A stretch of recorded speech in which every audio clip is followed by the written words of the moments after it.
ఈ దేశానికి ఉపయోగపడతాయని రిఫార్మ్స్ తీసుకొచ్చాం, కేంద్రంతో సహకరించాం, కేంద్రంతో కూడా కలిసి పనిచేశాం. ఈరోజు ఒక సాటిస్ఫాక్షన్, ఒక తృప్తి. ఆ తృప్తి మన వల్ల సమాజంలో చాలామందికి లాభం కలిగింది.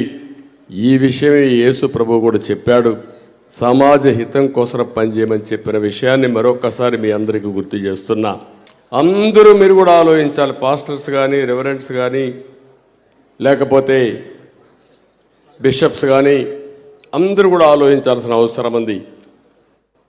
మనం కానీ ఇలాంటి అవకతవకలు కానీ కంట్రోల్ చేయకపోతే, నిన్న కూడా చూశాను, ముఖ్యమంత్రిని కూడా చూశాను, నిన్న పోయి ఉపన్యాసం మాత్రం బ్రహ్మాండంగా చెప్పేశాడు.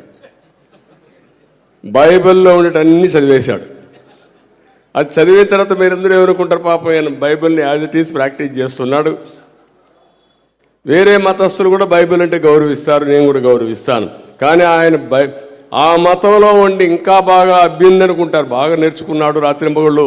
ఇప్పుడు నేను చూశాను ఇక్కడ ఉన్న వాళ్ళందరినీ, బైబిల్లో ఉండేటి ఏ ఆర్టికల్ కింద ఏమొచ్చిందో చాలా క్లియర్గా మాట్లాడుతున్నారు. మీరందరూ కూడా దానికి యాక్సెప్టెన్స్ ఇచ్చే పరిస్థితి వచ్చారంటే అది ప్రతి ఒక్కరూ బైబిల్ని ప్రాక్టీస్ చేసే ప్రతి ఒక్కరికి కంఠాపాఠంగా అవన్నీ వచ్చాయి మీకు.